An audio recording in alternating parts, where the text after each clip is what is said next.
biliary stuff, it's a big topic. So we'll make a start and see how we go. So usually you get pathology somewhere in the biliary tract. We'll start with stones first because stone disease is pretty common. And you've seen me talk to patients, the gallbladder, the liver makes bile all the time. You need bile. What happens if you don't have bile? Muhammad Ali. So bile has an important role in helping to... What's the most obvious feature if there's absolutely no bile in the system? Malabsorption stuff. And yes, scattering. So you won't digest your fat. So you need bile. So the liver makes bile all the time. The sphincter body closes off when you're not eating, so the bile gets stored in the gallbladder, and the gallbladder takes the fluid out of it and concentrates the bile, so you get concentrated bile in there. And then, for various reasons, as the bile gets concentrated, you can precipitate different stones, whether they be cholesterol stones or pigment stones or a mixture of those, and those stones can cause problems. So the first problem they can cause is biliary colic. So what's biliary colic, Em? Biliary colic is persistent right upper quadrant pain that often comes on post-prandially. Yeah. It can be intermittent in nature. Yes. So pain caused by stone. What's acute cholecystitis then, Barrack? It's when you get impaction of the stone in the outflow tract, and then if it's caused by a stone, and then inflammation of the gallbladder. Yeah. So look, it doesn't necessarily have to be an impacted stone, but it's a step up from biliary colic. But you're right, pathophysiologically, most commonly caused by an impacted stone, and it's thought to be more chemical inflammation rather than bacterial inflammation. Though, I'm sure it's a scale. Some won't, some will. It's a continuous one event. So clinically, when you're in ED and you've got a patient in front of you who's got right upper quadrant pain, what's the difference between these two? Or what makes you say it's this? Or what makes you say to that? Joe. Patients with acute cholecystitis will often be febrile. They have elevated inflammatory markers. So febrile, white counts up. CRPs usually up as well. Maybe CRP. On occasion, they can also have deranged LFTs. I'm going to say no to that. No, okay. Yeah. When do you get LFT? Let's stick with cholecystitis. And clinically on examination, tenderness and Murphy's positive. Ultrasonographic evidence. Ultrasound, Murphy's. And one other thing. Timing. For how long? 4 hours. 24 hours. And how many of these do you need for it to be acute cholecystitis? I think you say one. Yeah. So if they've got biliary colic pain and then they've got one of those, you could call it acute cholecystitis. And generally, most people who come into ED fit into that. And that's just self-selection. Most people who don't have any one of these tend to put up with it at home.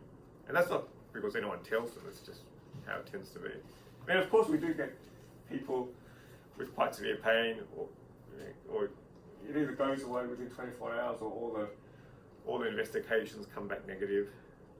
Now let's talk about LFTs. But if you have one of these, it's probably enough to call it acute cholecystitis. Let's talk about LFTs. What makes LFTs go up? Particularly the bilirubin. I'm keen on the bilirubin. Sorry? Obstruction. Yeah. Well, obstruction of what? A bile duct. Yeah. You can't just do the cystic duct generally. Yeah. So to get a significant LFT rise, and particularly to get a bilirubin rise, you would need a obstruction of the bile duct. And that's what I'm sort of thinking of. I mean, non-specific LFT changes without a bilirubin, almost anything can do that. They've had alcohol or they're a bit unwell and a bit septic can make LFTs go off. So anything apart from a bilirubin, I don't pay too much attention to. In terms of differentiating between this stuff and the stuff with a stone. Bilirubin is the thing I pay most attention to. Now, if you've got a stone in the duct, that's called cholecystitis. I've left a gap here because in a patient who's really septic and unwell from acute cholecystitis, that's called Biliary. Yeah. What's an empire? Like a paralysis. Sorry? Anyone? Yeah, it's an abscess or a collection of pus in a known, in a named, anatomical space. So the pleural cavity is a named anatomical space, so it's pus in there. Gallbladder is a named anatomical space, so it's pus in there. Whereas an abscess is just a localized collection of pus. What's an abscess? Julia. An abscess is like the walled-off collection of both like your own inflammatory products and also some kind of like pathogen. Pus, dead, dying, pathogenic cells, dead, dying normal tissue, in proteinaceous fluid collection. Yeah, good. And in addition to that, they'll be really tender and they'll be septic and they'll be peritonitic and have signs of further level of systemic inflammatory response. Cholangitis is stone in the duct. What's cholangitis? Muhammad Ali. So cholangitis, inflammation of the biliary tract. Probably more infection Infection. than Yeah. just inflation. Yep. And clinically, how do you diagnose that? So there's a triad of Yep. jaundice, Yep. fever, and right upper quadrant pain, and Yep. then you can also add in altered mentation and hypotension, which is associated with shock. So shock. But yeah, that's the classic old triad. Now it doesn't have to be stones. You can have an obstruction from other causes, and what other things can cause obstruction, Barrack? You've got so metastatic disease. Yeah, so metastatic disease. So before we go on to other causes of biliary obstruction, these things will give you a raised bilirubin and cholestatic LFTs, whereas these won't necessarily, and usually don't. And I'm really looking specifically at the bilirubin, and I guess otherwise non-specific LFT changes don't generally help me in terms of making a diagnosis. They might help with other things, like if I'm going to take someone's gallbladder out, then some LFT changes will increase the risk that I find a stone, that I do a cholangiogram. But in terms of diagnosing these things, the bili is the most important. So what other causes of obstruction are there? So head of the pancreas. You're right. Name every particular cell type you have from here to here, and any one of those cell types can be cancerous, and they can grow into something and cause an obstruction, and even something duodenal lesion, something externally can. And that'll obviously cause bilirubin rise. And then there'll be other situations where the bilirubin's gone up, and you do have to rule out an obstructive cause. But if you rule out an obstructive cause by, how do you rule in or out biliary obstruction? Conjugated versus unconjugated bilirubin. So if the bilirubin's conjugated, then it's more likely like a post-hepatic obstructive picture. If it's unconjugated, then it's either hepatic or prehepatic. Yeah. I don't order it that often, but you're right to a degree. It's generally helpful, but it's generally not clear cut. Even in the cases of surgical jaundice, you'll get a bit of both. You could do that as a blood test. So you can do bloods, as you mentioned. What type of imaging do we use? yeah, start with the cheapest ultrasound, and that might give you an answer right away. You know, obvious stone in the duct or obvious, you know, dilated biliary tree. If the ultrasound's not definitive, what can you do next? MRCP, yeah. And what else can you do? Higher scan less so. That's if you can't get a cause for pain, I guess. Higher scan. We'll talk about higher scan later.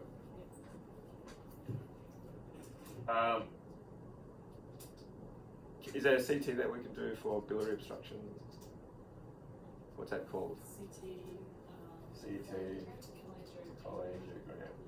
What's the limiting factor for a CT cholangiogram? Renal function? I don't know if it's renal, but definitely bilirubin greater than 40 is it doesn't make that investigation that useful. So it's probably less than 40 because the agent you give is secreted by the liver. And if you've got biliary obstruction, it's not going to be secreted into the liver, and so you won't get contrast into the biliary tree. So you can really only do a CT cholangiogram if the bilirubin is less than 40. MRCP, do you need to give contrast for that? No, because it's just picking up water signal in the biliary tree, isn't it? Yeah, good. And ultrasound's fairly straightforward. And then if you pick up some obstruction, what do you do then? If you wanted to treat it? Yeah, sorry? Depends on the cause, I guess. Yeah, I guess so. Yeah, so yeah, you're right. Look, we could do it operatively from the top if we're taking the gallbladder out. You can do it down below with an ERCP.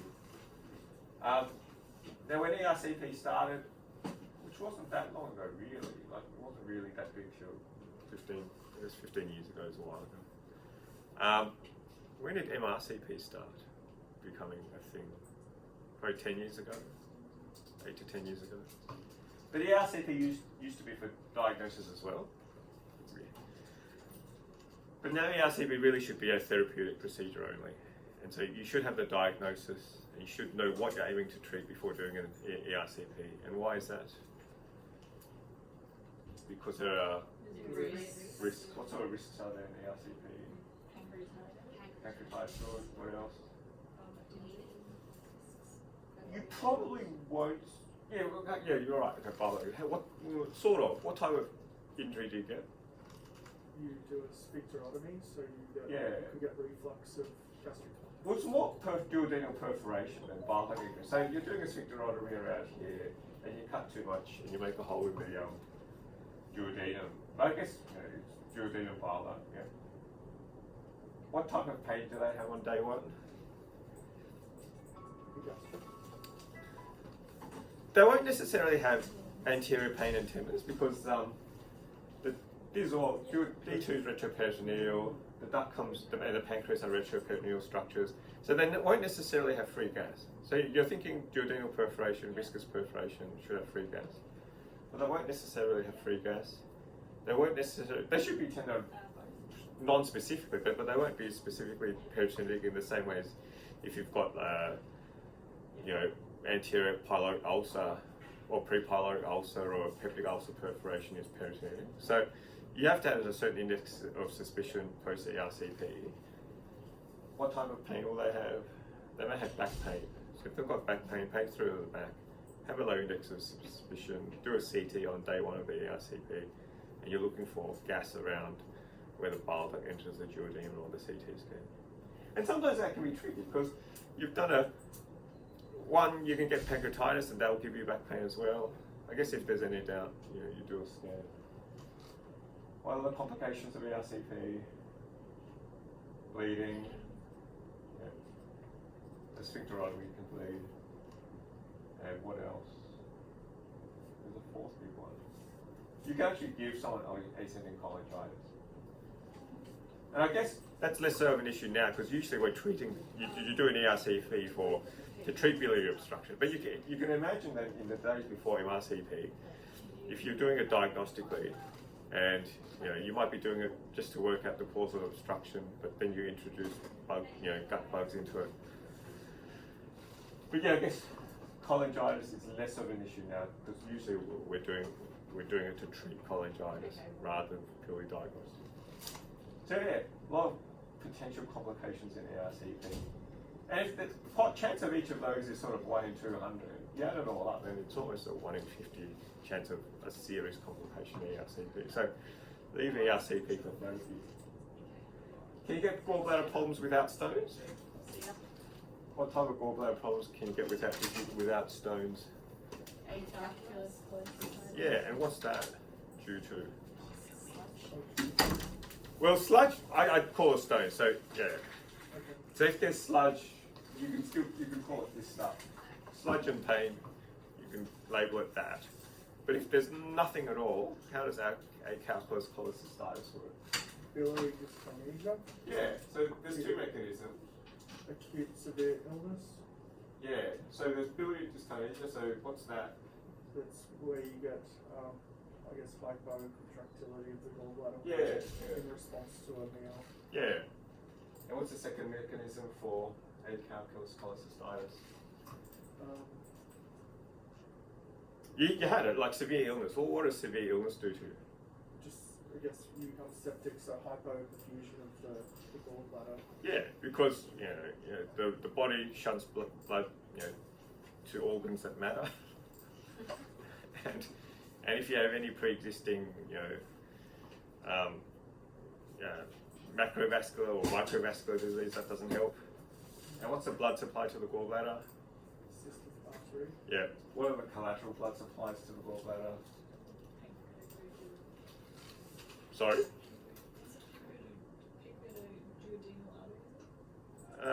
The answer is very little, and that's why you can get people with burns or in ICU for a long time, and they're prone to, or they're on inotropes. They can be prone to acute cholecystitis because of their ischemia, because there's no collateral flow. Because if you knock off your cystic artery, then the thing becomes ischemic.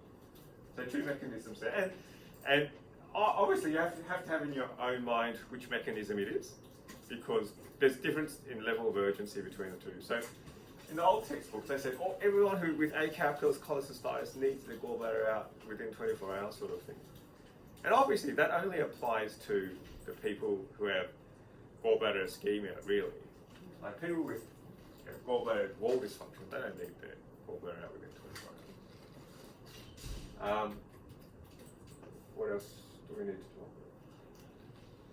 Yeah, so if you ruled out like a surgical cause, then you can think about a medical cause for jaundice, of which there are many, and I'm probably not the person to talk about that.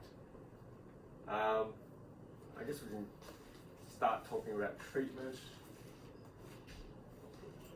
I guess it's been a little bit topical recently, but obviously if we're treating gallstones, you have to take the gallbladder out. There's no use in medication to just treat stones, and you can't just take the stones out and leave the gallbladder there because the patient will get stones again. In Australia, we tend to routinely do a cholangiogram, which is cannulating this and then injecting some contrast to see if there's a stone there and see what the anatomy is. And you've probably heard me consent patients for the procedure. And what's the death rate from an anaesthetic for an otherwise fit, healthy person? Yeah, you've watched the video on that, haven't you? 1 in 100,000 chance of dying from an ad or a GA. What's the risk of dying in a car accident in Australia in the next 12 months? It's about that. So it's 10 times more likely to die in a car accident.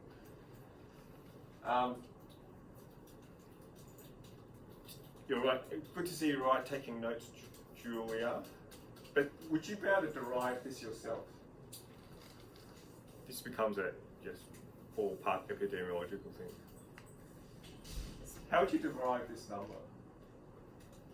People dying in car accidents. Per year, yeah. A bit off the topic.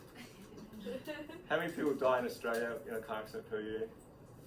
It's a nice round number. It'd be like 260 or something if there's 25 million of it. Yeah, 100,000.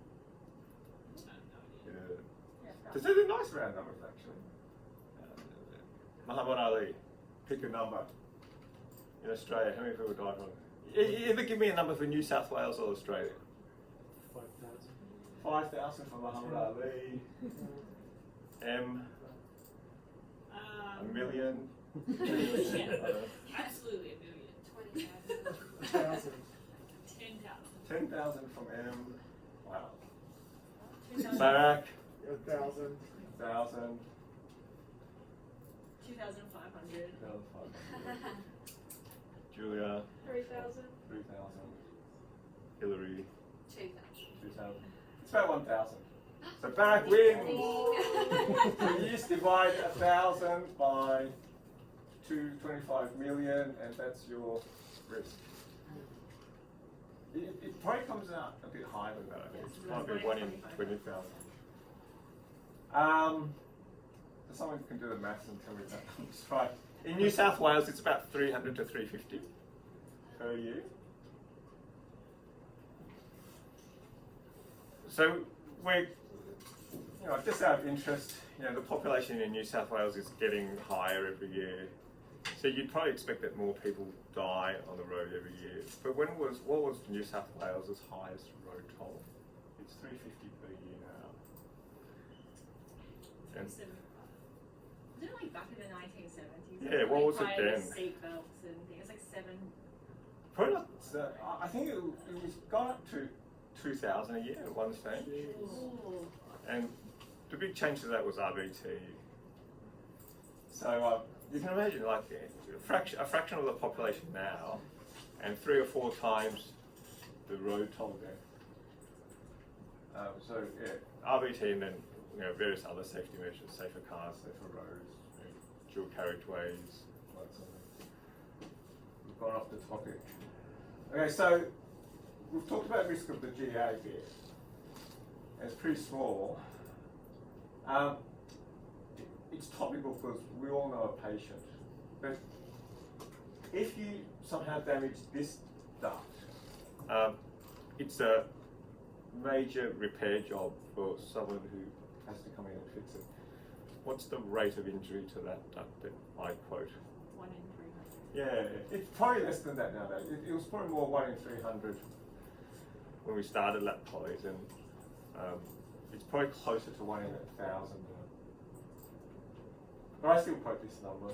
1 in a career. Make people, 1 or 2 in a career. Just to let people know it's a serious operation. However, the risks of not doing it, your chance of getting acute cholecystitis is, repeatedly after you've had one bout is quite high. Like in the olden days before we did the acute cholecystitis operation urgently, like how we do in ASU, we used to just give them antibiotics for 2 days and then send them home and then put them on the elective list and tick the 3-month box on the RFA. How many of those people came back to ED during that 3-month wait? Lots. 100%, 50%, 25%, about 40%, 30 to 40%. So a third would get acute cholecystitis while they're waiting for their elective lap colic. So, and then at any one of those admissions, you can get septic, and you can get a complication from a UTI or a cannula, or all sorts of things. Unfortunate things can happen.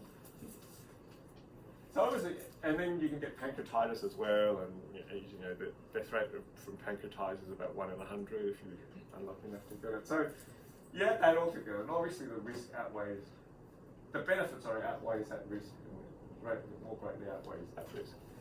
But that's the specific complication you need to discuss for a lap poly, in addition to all the usual wound infection and abscess and that sort of thing.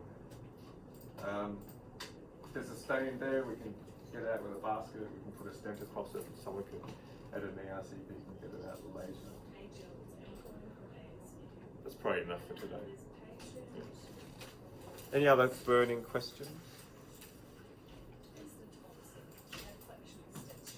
No. I think I've made enough of a mess of the ball. Thank you.